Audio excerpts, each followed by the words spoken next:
Information now viewers, assalamu alaikum. In the new video, Khushamdid Nazranagarami, I am going to present a very big breaking news to you. So watch the video from start to end. Nazranagarami, China destroyed the Indian helicopter. Chinese missiles were fired. Gaudy Media started crying.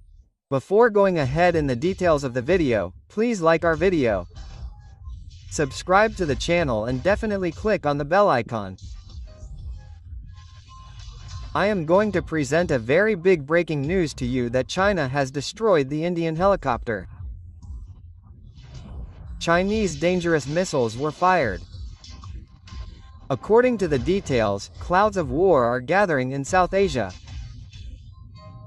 China recently destroyed the helicopter of the Indian Army in a big attack.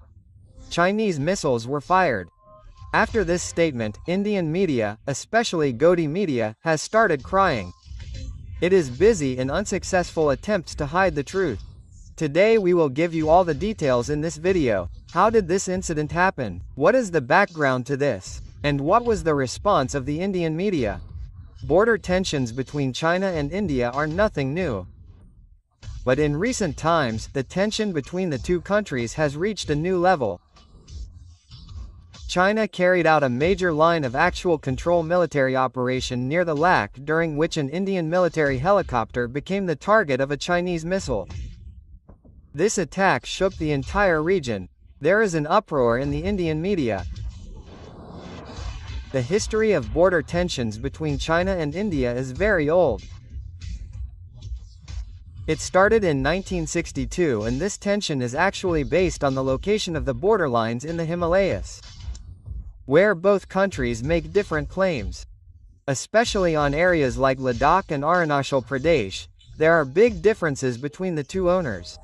Apart from this, the relations between China and India became more strained after the Galwan Valley clash in 2020, in which about 20 Indian soldiers were killed. Many Indian soldiers suffered losses in this clash, and after this incident both the countries increased military activities on their borders, and this tension worsened further. Recently both the countries increased their military activities and also took a big decision to deploy their forces near the Lak.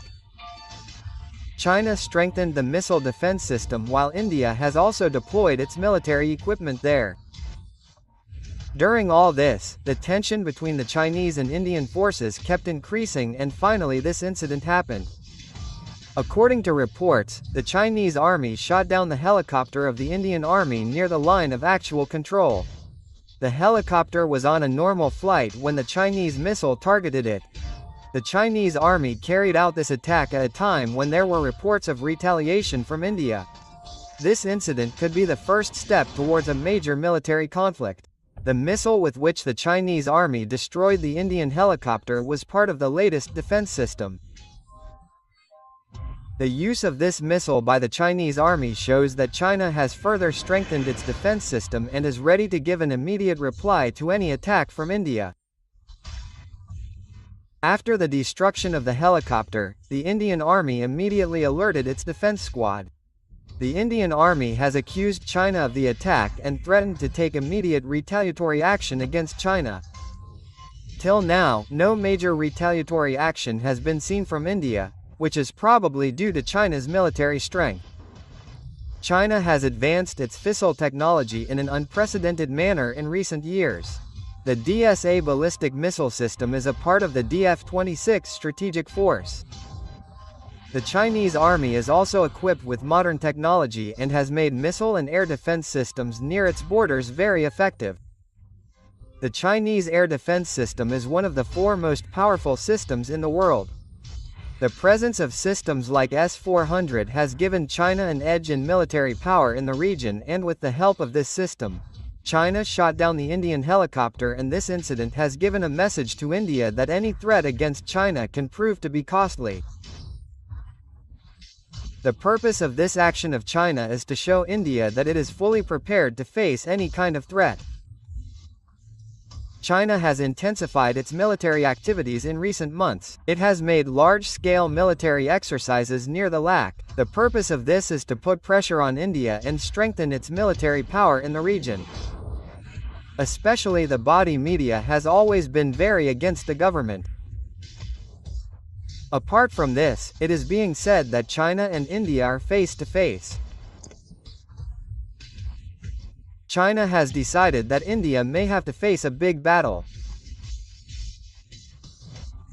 Apart from this, it is being said that China has decided to isolate India in the world. Indian Prime Minister Narendra Modi has become completely isolated. India has started building a 7.5 kilometers long road from Daulat Beg Goldi, which ensures India's access to Aksai Chin. India's most important interests are linked to this road. Ahead is the Karakoram Pass. Siachen Glacier is on the left and Daulat Beg Goldi is on the right. A defensive airstrip has also been built on Daulat Beg Goldi. From here to Karakoram Pass, the air travel is only 8 kilometers.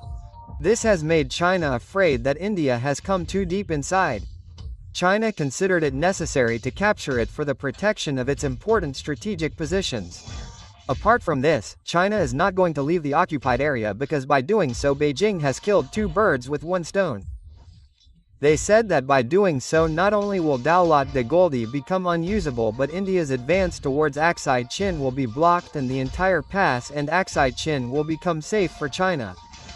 On the other hand, the Daulat Beg Goldi road being built at the cost of trillions of rupees can also remain at the mercy of China and thus Beijing will practically have control over this area. The main reason for the Chinese attack is also the local defense of China in the Ladakh region. Experts believe that China's continuous efforts of intrusion are actually aimed at pushing back the Indian army towards the west of River Sindh and Shivak and gaining access to this area and occupying it, which India and China had claimed in 1960. Apart from this, the plan drawn by Indo-China Amur expert and former Indian ambassador to Beijing, Peace Dabdin in his recent letter is not at all reassuring for India. From China's initiative it seems that they wanted to occupy the lake at the point of Lekong, for which, under the strategic strategy, they want to attack the lake in the form of a Sarak pocket in the north through the waters of the lake in a vigorous manner.